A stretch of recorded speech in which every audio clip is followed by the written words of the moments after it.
भारताचं स्थान विस्ताराच्या संदर्भामध्ये आपण चर्चा करतो आहे.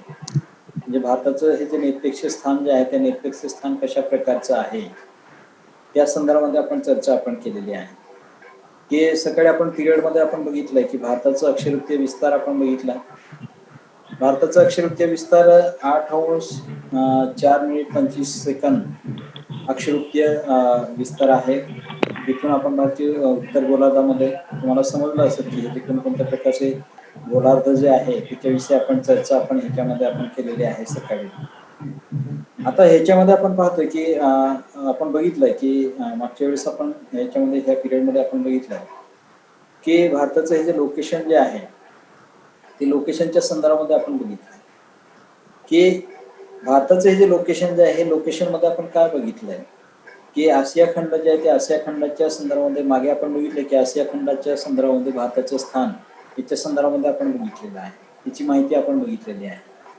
म्हणजे भारताला मोठा अशा प्रकारचं वैभव प्राप्त झालं, मोठा अशा प्रकारचा इतिहास प्राप्त झालेला आपल्याला पाहायला मिळतं. प्राचीन काळापासून तर आजपर्यंत जर आपण बघितलं तर फारच मोठा अशा प्रकारचा इतिहास भारताला प्राप्त झालेला आहे.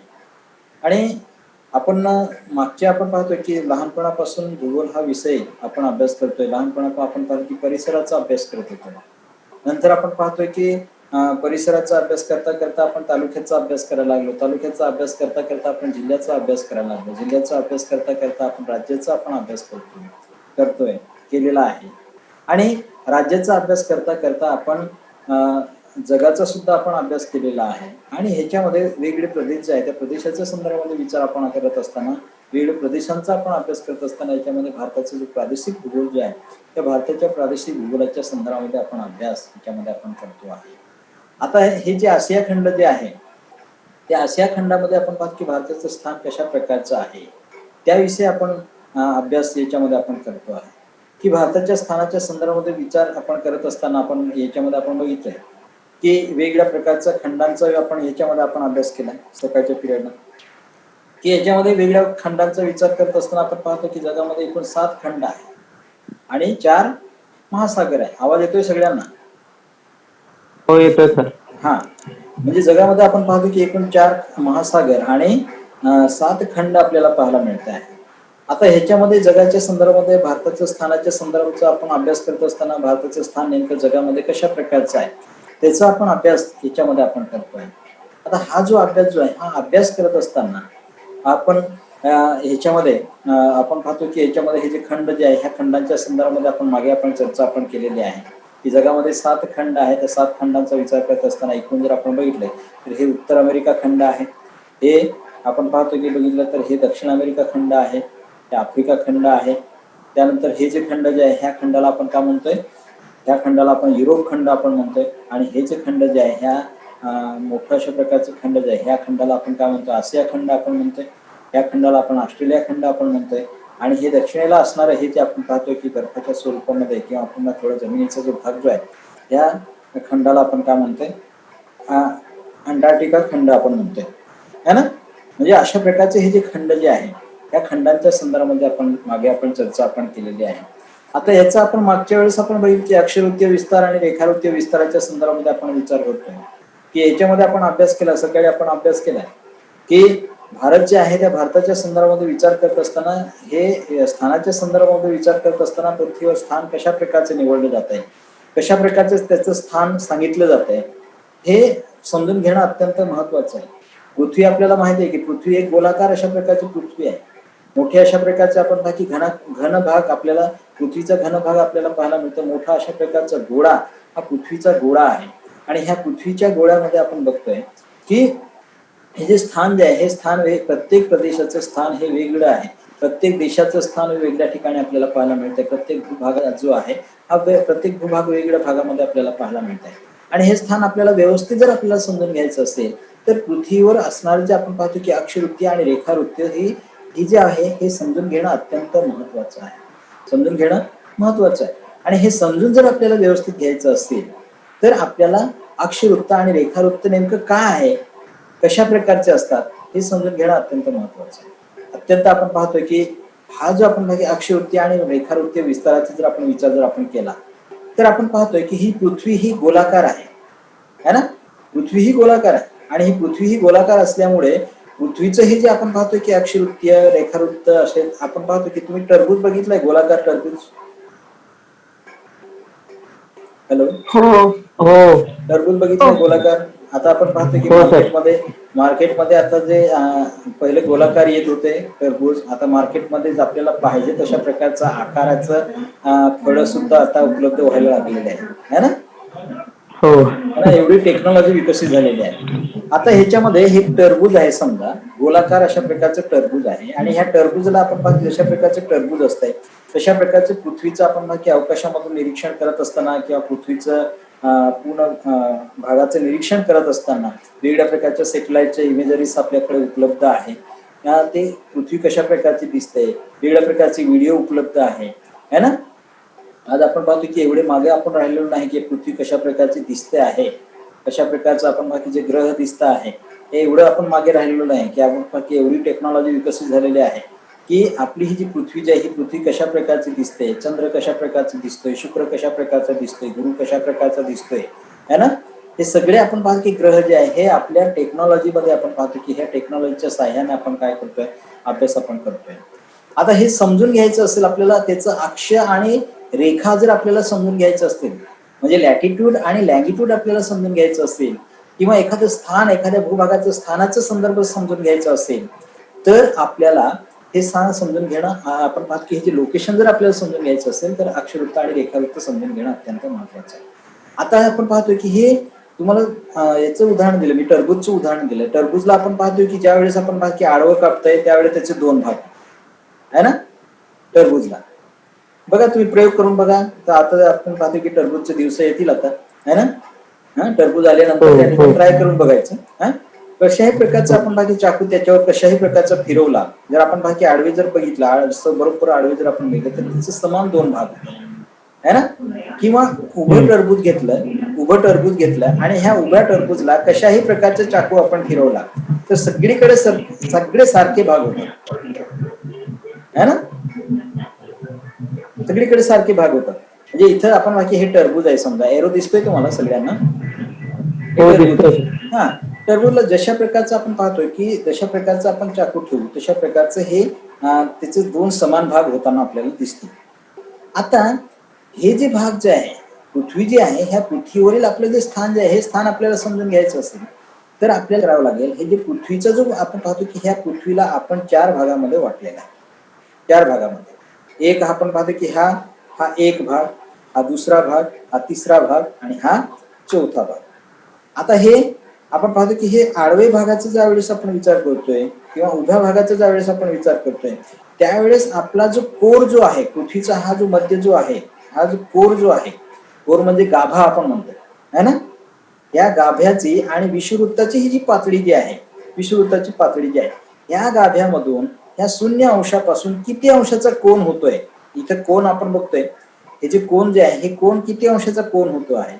या झिरो पासून हे जे झिरो जे आहे ना, या झिरो पासून किती अंशाचा कोन होतो आहे. काटकोन बघितलाय तुम्ही.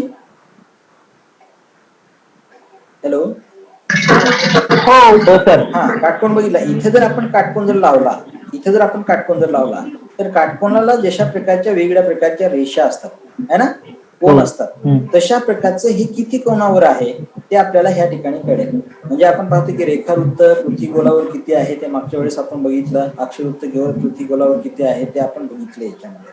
आता आपण पाहतोय की आपण बाकी हा गोलार्ध आहे, हा पूर्व गोलार्ध आणि हा पश्चिम गोलार्ध आहे. हा पूर्व गोलार्ध, हा पूर्ण जो भाग जो आहे या पूर्ण भागाला आपण काय म्हणतोय, पूर्व गोलार्ध आपण म्हणतोय. आणि हा जो पश्चिमेकडील जो भाग जो आहे याला आपण काय म्हणतोय, पश्चिम गोलार्ध आपण म्हणतोय. तशाच प्रकारचे हा जो भाग जो आहे, हा जो भूभाग जो आहे, ह्या भूभागाला आपण काय म्हणतोय, उत्तर गोलार्ध आपण म्हणतोय. आणि हा दक्षिणेकडील हा जो भाग जो आहे ह्या दक्षिणेकडील भूभागाला आपण दक्षिण गोलार्ध आपण म्हणतोय. ओके. आता आपण याच्यामध्ये आपण हा जो भूभाग जो आहे हा भूभाग आपल्याला समजून घेत असताना आता ह्याचे स्थान कशा प्रकारचं आहे, भारताचं आपण पाकिस्तान कशा प्रकारचं आहे, हे पूर्व गोलार्धामध्ये भारताचं स्थान येत आहे हे आपण बघितलंय है ना. हे अक्षवृत्त रेखावृत्त तुम्ही बघितलंय की हे रेखावृत्त आहे, हे अक्षवृत्त आहे. हे जे वृत्त जे आहे याला आपण काय म्हणतोय, 0 अंश रेखावृत्त किंवा मूळ रेखावृत्त किंवा ग्रीनविच रेखावृत्त असं म्हटलं जातं. 0 अंश रेखावृत्त किंवा उभी जी रेष जी आहे त्याला आपण काय म्हणतो, 0° रेखावृत्त किंवा ग्रीनविच रेखावृत्त असं सुद्धा म्हटलं जातं. आता हे ग्रीनविच रेखावृत्त कुठं आहे, म्हणजे आपण पाहतो की इथं याचे समान भाग पडले, आडवे समान भाग पडले, याचे अक्षरवृत्ताचे आडवे समान भाग पडले. फक्त हे एकच वृत्त आहे की आडवे समान भाग ह्याच्यामुळे एकच समान भाग होतात, दोनच समान भाग होतात आडवं जर केलं तर. परंतु तुम्हाला आता सांगितलं की टरबुजाचं उदाहरण दिलं, जर आपण उभं जर टरबुज ठेवलं आपण आणि त्याच्यावर कशाही प्रकारचा चाकू जर आपण लावला इथं ह्या याच्यावर, तर त्याचे समान भाग होतात, आहे ना, समान भाग होतात. तशाच प्रकारचं आपण पाहतोय की हे जे अक्षरवृत्त आणि हे जे रेखावृत्त जे आहे, अक्षरवृत्त आणि रेखावृत्ताच्या संदर्भामध्ये विचार करत असताना हे जे आपण पाहतोय की हे इक्वेटर आहे, याचे 2 समान भाग झालेले आहेत, आणि रेखावृत्त जे आहे हे रेखावृत्त 2 समान भाग आहे. 2 समान आपण पाहतो की असं आपण पाहतो की याचे 180 समान भाग होतात. कोणाचे? रेखावृत्ताच्या संदर्भामध्ये. रेखावृत्ताच्या संदर्भामध्ये 2 समान भाग होतात. आता याच्यामध्ये कुठे जरी आपण पाहतोय की कुठूनही जरी आपण पाहतोय की रेखावृत्त, कुठलं तरी एक रेखावृत्त आपल्याला मूळ रेखावृत्त कुठून तरी मोजायला सुरुवात करायला पाहिजे की नाही. त्याच्यासाठी काय केलंय की युरोपमध्ये असणारं इंग्लंड जे शहर जे आहे, त्या इंग्लंड आपण पाहतोय की इंग्लंड हे जे आपण पाहतोय की राष्ट्र जे आहे, त्या इंग्लंड राष्ट्रामध्ये ग्रीनविच नावाचं शहर आहे. कुठलं? ग्रीनविच नावाचं शहर आहे. आणि ह्या ग्रीनविच नावाच्या शहरामधून हे जे आपण पाहतो की हे जे ग्रीनविच नावाचं हे जे शहर जे आहे, त्या ग्रीनविच नावाच्या शहरामध्ये काय केलेलं आहे की इथून जे जाणं आपण पाहतो एक वेधशाळा आहे. ग्रीनविच शहरामध्ये काय आहे? वेधशाळा आपण कशाला आपण म्हणतोय, जे हवामानाचा अंदाज व्यक्त करणारी जी शाळा जी असते, आपण पाहतो जे अंदाज घेतला जातोय आणि तिथं अभ्यास केला जातो, त्याला आपण काय म्हणतोय? वेधशाळा असं आपण म्हणतोय. जाधव प्रेम, हो सर. हा थोडं आवाज तुझा बंद कर, तुझा म्हणजे आवाज थोडा हे होतोय. हा, आता त्यानंतर आपण पाहतोय की हे जे ग्रीनविच शहर जे आहे, हे ग्रीनविच शहर आपण पाहतो की ज्या ग्रीनविच शहराला मूळ रेखावृत्त आपण म्हणतो, त्या ठिकाणी असणार जी हवामानाचा अभ्यास करणारी जी आपण पाहतो की हवामानाचा अभ्यास करणारं जे आपण पाहतो जी शाळा जी आहे त्याला आपण काय म्हणतोय? वेधशाळा आपण म्हणतोय. त्या वेधशाळेवरून जाणारं जे ग्रीनविच शहर जे आहे, त्या ग्रीनविच शहराच्या वेधशाळेवरून जाणारं जे वृत्त जे आहे, त्या वृत्ताला आपण काय म्हणतोय? मूळ रेखावृत्त आपण म्हणतोय. मूळ रेखावृत्त आपण म्हणतोय. आणि ह्या मूळ रेखावृत्त जे आहे, त्या मूळ रेखावृत्ताच्या पूर्वेकडील जो भाग जो आहे, या पूर्वेकडील भागाला आपण काय म्हणतोय? पूर्व गोलार्ध आपण म्हणतोय. आणि पश्चिमेकडील जो भूभाग जो आहे, त्या पश्चिमेकडील भूभागाला आपण काय म्हणतोय? पश्चिम गोलार्ध आपण म्हणतोय. जसं आपण पाहतो की हे उत्तर गोलार्ध आपण बघितलं, हे दक्षिण गोलार्ध बघितलं, तशाच प्रकारचे हे उत्तर गोलार्ध आणि दक्षिण गोलार्धाचा भारताचा विचार करत असताना भारताचा नकाशा तुम्ही सगळ्यांनी बघितलेला आहे ना. आता याच्यामध्ये भारताचा विचार करत असताना भारताचे हे जे पूर्ण स्थान जे आहे, हे पूर्ण स्थान उत्तर गोलार्धामध्ये येते, है ना. म्हणजे भारताचं हे जे आपण पाहतो की अक्षरवृत्ताचा विचार जर आपण केला तर भारताचं पूर्ण स्थान हे कशामध्ये येते? उत्तर गोलार्धामध्ये येते. आणि रेखावृत्ताच्या संदर्भामध्ये विचार जर आपण केला तर पूर्ण भारताचं पूर्ण स्थान जे आहे, हे पूर्ण स्थान कशामध्ये येते? पूर्व गोलार्धामध्ये येताना आपल्याला दिसून येते. आता याच्यामध्ये आपण पाहतोय की भारताचं स्थान, ह्याच्यामध्ये आपण पाहतोय भारताच्या स्थानाच्या संदर्भामध्ये मागे आपण चर्चा आपण केली. हे समजलं आहे का तुम्हाला? मी आता रिव्हिजन करतोय मी तुम्हाला याच्यामध्ये. हो सर. हा, आता ह्याच्यामध्ये आपण पाहतोय की हे जे तुम्हाला हा बॉक्स तुम्हाला दिसतोय, हा पूर्ण नकाशाचा बॉक्स तुम्हाला दिसतो आहे, है ना. एक चौकन तुम्हाला दिसतो आहे. तसेच चौकन आपण ह्याच्यामध्ये आपण बघितले, ह्याच्यामध्ये आपण बघितलं हे चौकन हे बघितले, हे ना. प्रत्येक रेखावृत्ताचे आपण पाहतो की वेगळ्या प्रकारचे चौकन झालेले आहे. तशा प्रकारचे आपला हा जो चौकनचा भाग जो आहे, हा चौकनचा भाग.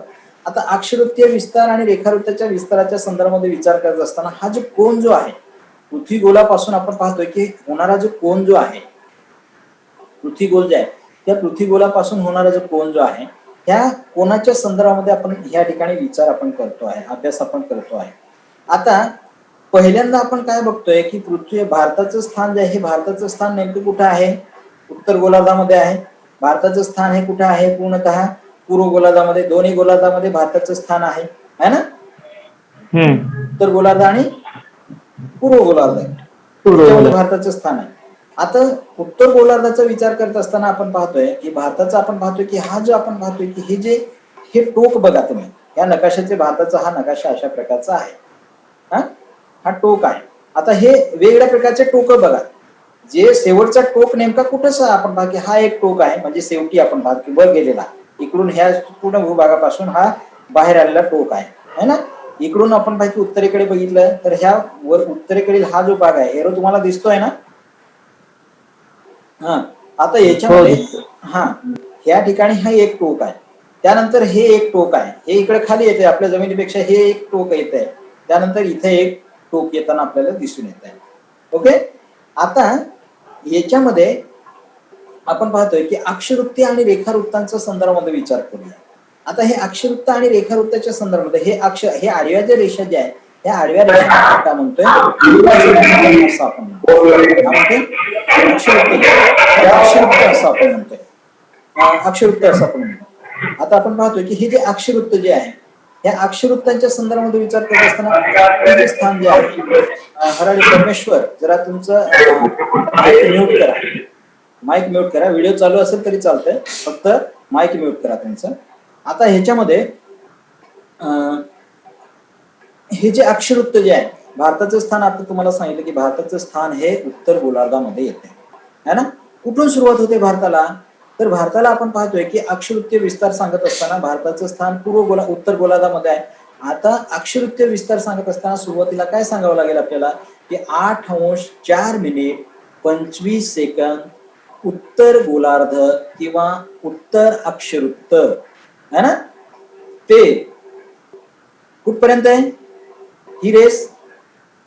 हे आपण पाहतो की ही कितीची आहे 36 अंशाची आहे, है ना.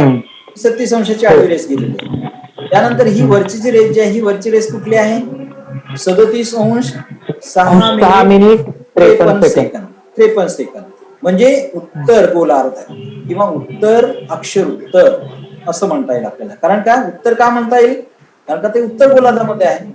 हे आपण इथून आपण काय जातो, आपण उत्तरेकडे जातो, आपण सांगत जात असताना उत्तरेकडे जातो आपण, म्हणून त्याला अशा प्रकारचे आपण बाकी अक्षवृत्तीय विस्तार आपल्याला सांगता येते. त्यानंतर तुम्हाला ह्या ठिकाणी उभ्या रेषा तुम्हाला दिसत आहे, ह्या उभ्या रेषा तुम्हाला दिसत आहे ना, ह्या उभ्या रेषा दिसत आहे. आता ह्या उभ्या रेषाच्या संदर्भामध्ये विचार करत असताना याच्यामध्ये आपण बघतोय की भारताचं जे स्थान जे आहे ते भारताचं स्थान नेमकं कुठे आहे, कुठून सुरुवात झालेलं आहे हे आपण पाहतोय की हे इकडे आपण अशा प्रकारचं मोजू जात आहे. सांगत असताना आपण बाकी इकडे जातोय आपण, म्हणजे ही दिशा कुठल्या दिशा आहे, ही पूर्व दिशा आहे ना, ही पूर्व दिशा आहे. आता ही पूर्वेकडे आपण जातोय. आता मूळ रेखावृत्त तुम्हाला बघितलं, त्या मूळ रेखावृत्ताच्या पूर्वेला ही 68 अंशाची एक रेष आहे. इथे ही जी उभी जी रेष जी येते या ठिकाणी तुम्हाला अभ्यास करण्यासाठी तुम्हाला आपण पाहतोय की 4-4 अंशाचं आपण भाग की हे रेखावृत्त आहे ना, 4-4 अंशाने हे रेखावृत्त या ठिकाणी काढलेले आहे हे, है ना. आता आपलं हे जे स्थान जे आहे हे आपलं स्थान कुठं आहे, इथं 68 अंशाचे 68 अंश सुद्धा ही जी रेष आहे ही पुढे राहते थोडं अजून पाठीमागे पूर्वेकडे आहे भारताचं स्थान. म्हणजे नेमकं कुठे आहे तर 68:07 कुठे 68:07:33 पूर्व रेखावृत्तावर आहे. पूर्व रेखावृत्त ते कुठून कुठपर्यंत ते आपण पाहतोय की हे जे 97 अंश हे कितीचे आहे, ही जी रेस येते बघा ही 97 आपण बाकी 96 आहे, 96 आहे. तरी अजून पुढे भारताचं स्थान आहे ना, भारताचं स्थान आहे ती किती आहे 97:25 किती 47 हे काय आहे पूर्व रेखावृत्त किंवा पूर्व गोलार्ध असं आपल्याला स्थान आपल्याला सांगता येईल. आता याच्यामध्ये आपण बाकी ह्या स्थानाच्या संदर्भामध्ये आपण बघितलं. आता याची लांबी रुंदीच्या संदर्भामध्ये बघू आपण. भारताची ही जी लांबी रुंदी जी आहे ह्या लांबी रुंदीच्या संदर्भामध्ये आपण बघू. आता भारताची ही जी लांबी जी बघा हे उत्तरेकडून आपण माहितीये की पश्चिमेकडून ही जी लांबी जी आहे ही बघा, ही जी एक लाईन तुम्हाला दिसते आडवी लाईन, हो दिसते. हा. आता ह्या तुमचं हे जे कच्छचा जो भाग जो आहे ह्या कच्छच्या भागापासून भारताच्या कच्छच्या भागापासून ही जी आडवीची लाईन गेलेली आहे आपल्या हे जे आपण माहिती अरुणाचल प्रदेशचं जे आपण माहिती शेवटचं टोक जे आहे त्याची लांबी जी आहे पूर्व पश्चिम ह्याची लांबी जी आहे ती लांबी किती किलोमीटर आहे 2933 किलोमीटर. किती 2933 किलोमीटर. हा 933 किलोमीटर एवढी लांबी भारताची पूर्व पश्चिम लांबी आहे. पूर्व पश्चिम लांबी ही जी लांबी जी आहे या लांबीला आपण काय म्हणू, पूर्व पश्चिम लांबी. म्हणजे आपण पाहतो की हा भाग आणि हा भाग शेवटचा भाग आहे ना, हा टोक म्हणजे पश्चिमेकडील हा जो टोक जो आहे आणि पूर्वेकडील हा जो टोक जो आहे हा लांब अंतरावर आहे. म्हणून आपण पाहतो की याची लांबी जी आहे पूर्व पश्चिम लांबी ही किती आहे, 2933 किलोमीटर आहे. किती, 2933 किलोमीटर आहे.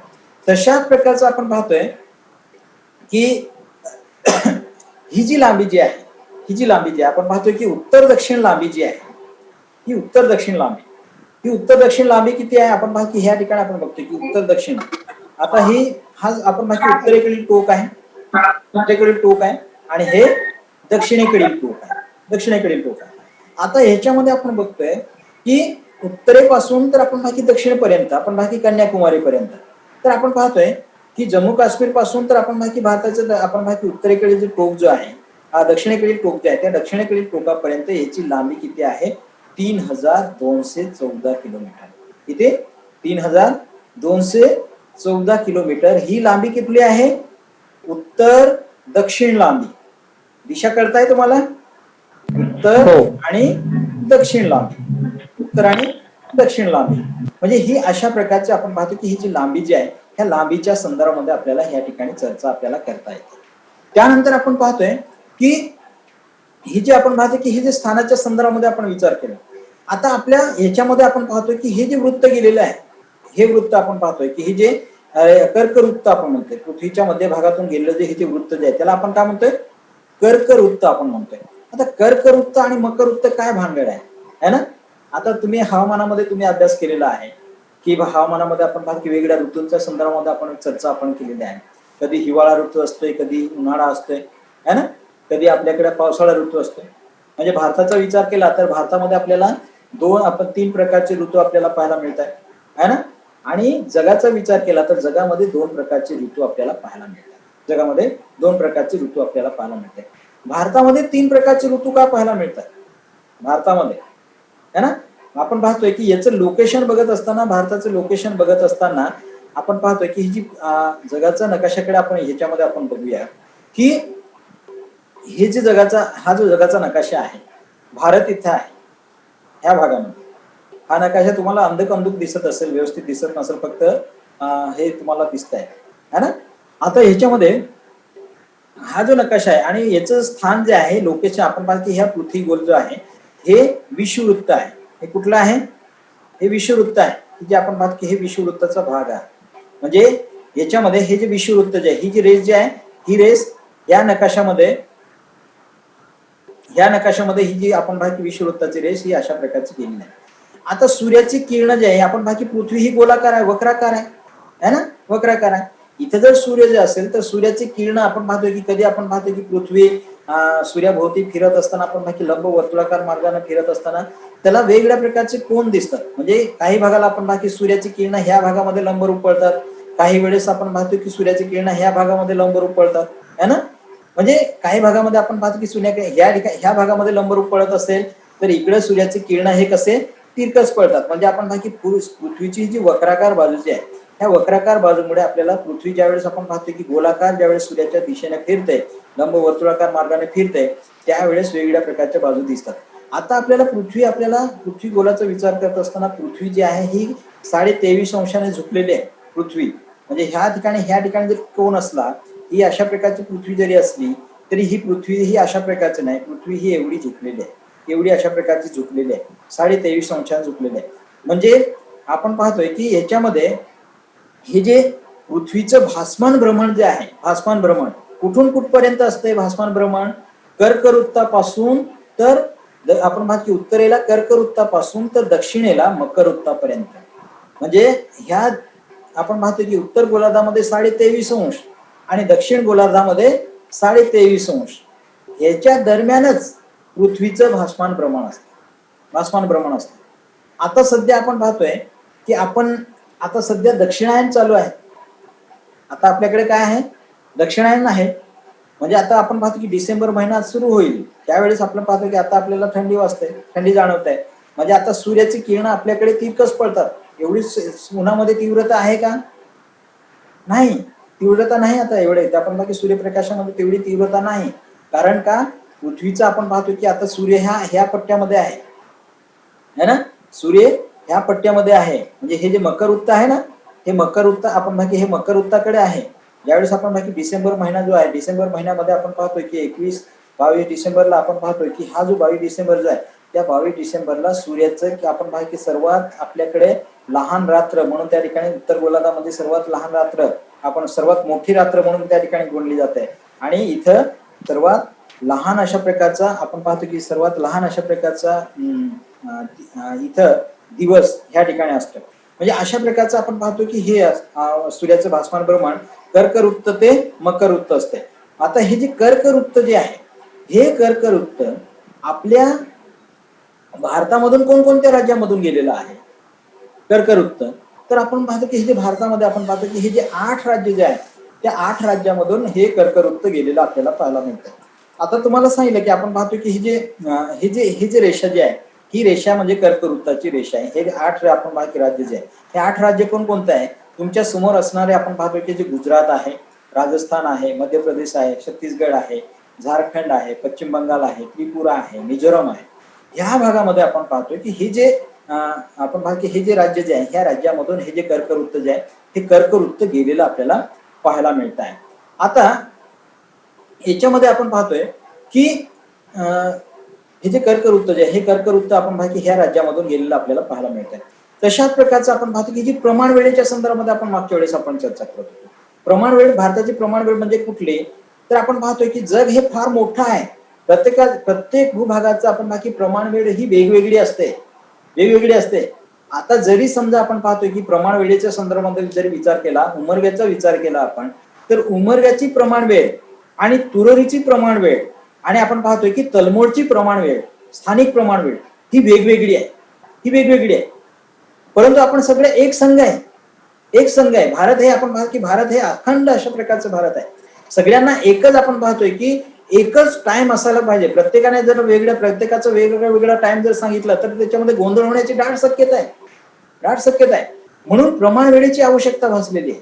आणि ही जी प्रमाण वेळ जी आहे, ही प्रमाण वेळ भारताच्या मध्य भागातून म्हणजे हा भाग आणि हा भाग, मध्य भागातून म्हणजे हा उभा अशा प्रकारचा मध्य भाग नव्हे, तर पूर्व पश्चिम हा जो आपण पाहतो की हा जो मध्य भाग जे आहे, त्या मध्य भागामध्ये असणारं जे प्रयाग शहर जे आहे किंवा प्रयाग जवळ असणारे आपण पाहतोय की जी वेधशाळा जी आहे, त्या प्रयागला आपण काय म्हणतोय आपण अहमदाबाद आपण म्हणतोय, अहमदाबाद नाही अहमदनगर, आपण पाहतो की अहमदाबाद ही जी आपण पाहतोय की ही जी प्रमाण वेळ जी आहे, ही आपण पाहतो की उत्तर प्रदेशमध्ये असणारे आपण पाहतोय की ही जी प्रमाण वेळ जी आहे, ह्या प्रमाण वेळ आपण पाहतो की 82° ही जी रेखावृत्त जे आहे, ही जी रेखावृत्त जे आहे, हे रेखावृत्त या पृथ्वीच्या मध्य आपण पाहतो की भारताच्या मध्यातून गेलेलं आहे.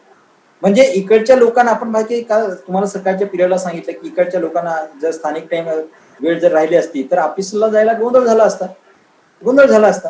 जर समजा आपण पाहिजे की ह्या माणसाला विमानामधून जरी बसून त्या ठिकाणी इथं मुंबईला जरी यायचं असेल आणि इथं ऑफिसला जरी जायचं असेल तरी त्याला इथून जर त्या ठिकाणी निघाल्यानंतर आपण पाहतो की 10 वाजता ऑफिस जर सुरू होत असेल आणि इथं जर त्यांनी पोचता इथं जर तो आपण पाहतो की इथं जर पोचला तर इथं तो आपण बाकी 10-11 वाजता त्या ठिकाणी पोहोचेल, जर 10ला आपलं ऑफिस जर सुरू होत असेल तर.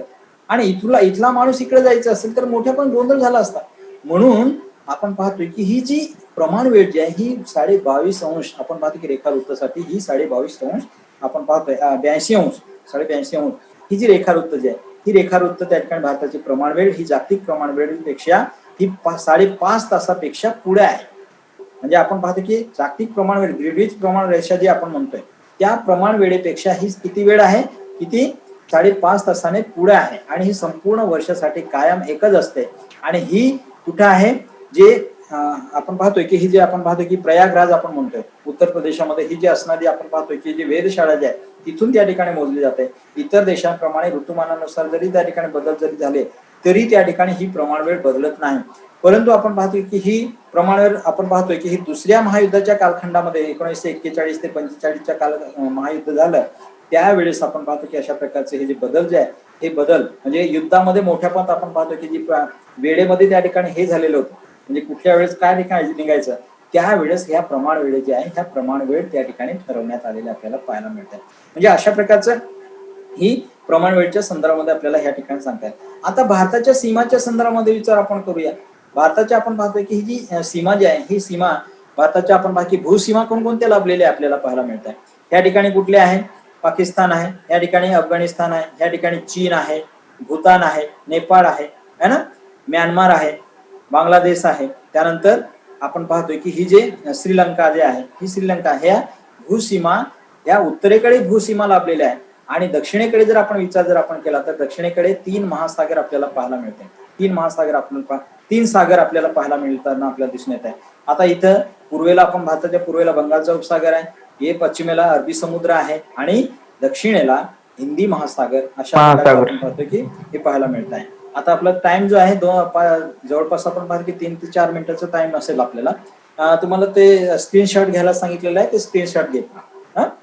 आता ह्याच्यामध्ये हे जे आपण पाहतो की ही जी प्रमाण वेळ जी आहे ह्या प्रमाण वेळेच्या संदर्भामध्ये विचार करत असताना किंवा ह्याची विचार करत असताना ह्याच्यामध्ये आपण पाहतोय की एकूण जी सीमा जी आपण पाहतो की भारताचं आपण पाहतो की भारताचं क्षेत्रफळाचा ज्या वेळेस आपण विचार करतोय तर क्षेत्रफळाच्या संदर्भामध्ये विचार करत असताना भारताचं क्षेत्रफळ 32,84,263 चौरस किलोमीटर एवढं क्षेत्रफळ आहे. कोणाचं? भारताचं क्षेत्रफळ. आता हे जे भारताचं पुन्हा एकदा सांगा. 32,87,263 चौरस किलोमीटर. 32,87,263 चौरस किलोमीटर एवढं जे क्षेत्र जे आहे एवढं क्षेत्रफळ हे भारताला लाभलेलं आहे. आणि हे किती आहे तर जगाच्या क्षेत्रफळाच्या वाटाने जगाला एकूण आपण माहिती 29% जी जमीन जी आहे त्या 29% जमिनीला जर आपण 100% जर आपण मानलं 29% समजतंय ना जमीन जगाची 29% जमीन आहे आणि 71% पाणी आहे. त्या 71% आपण माहिती 71% पाणी आणि 29% जमीन त्या 29% जमिनीला जर आपण 100% जर आपण मानलं तर भारताच्या हिश्श्याला किती येते आपण माहिती भारताच्या क्षेत्रफळाचा वाटा जगामध्ये आपण बाकी 2.46% एवढा आहे. किती? 2.46% एवढा वाटा भारताचा आहे. जगाच्या क्षेत्रफळाच्या दृष्टिकोनातून जर विचार जर आपण केला तर भारताचा जगामध्ये 7वा क्रमांक लागतो. कितवा? 7वा क्रमांक लागतो. पहिला क्रमांक लागतो तो म्हणजे कुठला जगाच्या क्षेत्रफळाच्या आपण माहिती राष्ट्रांचा जर आपण विचार जर आपण केला तर पहिला क्रमांक लागतोय रशिया, दुसरा कॅनडा, तिसरा चीन, त्यानंतर चौथा संयुक्त संस्थाने आपण म्हणजे आपण म्हणतो USA आपण म्हणतोय, अमेरिका आपण म्हणतोय त्याचा. त्यानंतर आपण पाहतोय की 5वा जो आहे तो ब्राझीलचा लागतोय आणि 6वा जो आहे तो ऑस्ट्रेलिया खंड जे आहे ते ऑस्ट्रेलिया खंडाचा लागतोय आणि 7वा जो क्रमांक जो आहे हा 7वा क्रमांक कोणाचा लागतोय? भारताचा लागतोय. म्हणजे अशा प्रकारचं आपण बघितलं म्हणजे हे भूसीमा हे क्षेत्रफळाच्या दृष्टिकोनातून आपल्याला या ठिकाणी सांगताय. त्यानंतर आपण पाहतोय की भारताच्या भूसीमेच्या आपण पाहतो की वायव्य दिशेला जर आपण बघितलं ही दिशा कुठली आहे? वायव्य दिशा आहे, ही पूर्व दिशा आहे, ही उत्तर दिशा आहे, ही दक्षिण दिशा आहे, हे ईशान्य दिशा आहे, ही आग्नेय दिशा आहे, ही नैऋत्य दिशा आहे. आता ह्याच्यामध्ये मागे आता तुम्हाला सांगितलं की ही भारताच्या आपण पाहतो की भूसीमा जी आहे त्या भारताच्या भूसीमेच्या आपण पाहतो की ही जी दिशा जी आहे ही वायव्य दिशा आहे. या वायव्य दिशेला काय आहे? आपण पाहतो की वायव्येस पाकिस्तान आहे आणि उत्तरेत जर आपण बघितलं तर ही जी उत्तर दिशा जी आहे याच्यामध्ये आपण बघतोय की अफगाणिस्तानचा काही भाग आपल्याला या ठिकाणी आपल्याला पाहायला मिळत आहे. उत्तरेला आपल्याला चीनचा भाग आपल्याला पाहायला मिळतोय, तिबेटचा भाग आपल्याला पाहायला मिळतोय, इथं नेपाळचा भाग आपल्याला पाहायला मिळतोय, भूतानचा भाग आपल्याला या ठिकाणी पाहायला मिळतोय.